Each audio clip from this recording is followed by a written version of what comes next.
Hi there, in this quick video I'm just going to walk through how to work with the collection tab within Optizen. This feature allows you to add content below the product grid on your collection pages. When you first come in, you'll see all your collections here. You can search for them with the search bar.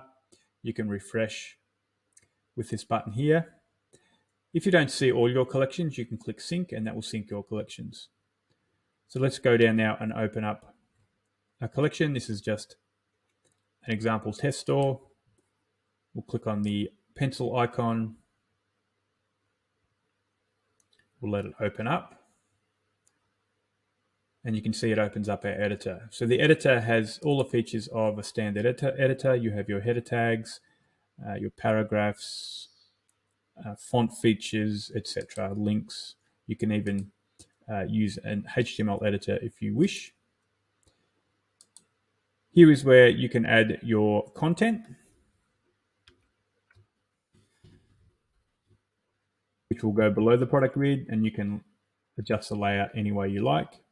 Then we have our two settings down here, show content on page one only of a paginated series or show for all pages. What this means is if your theme creates collections with pagination, so for example, you might have 100 products in a collection and you've got your pagination set to show only 20 products per page, at the bottom there will be links with page 1, 2, 3, 4, etc.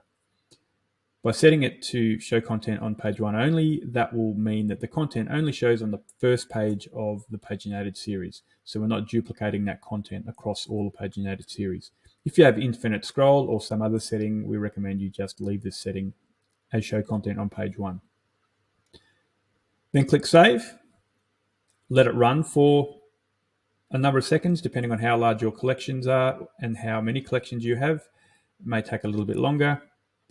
Then you can come to your collection, and below the product grid on the collection page, you will see that we have our content sitting here.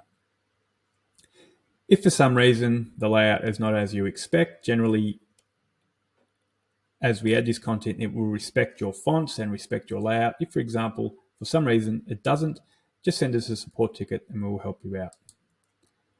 That's it for collection pages. Any questions, let us know.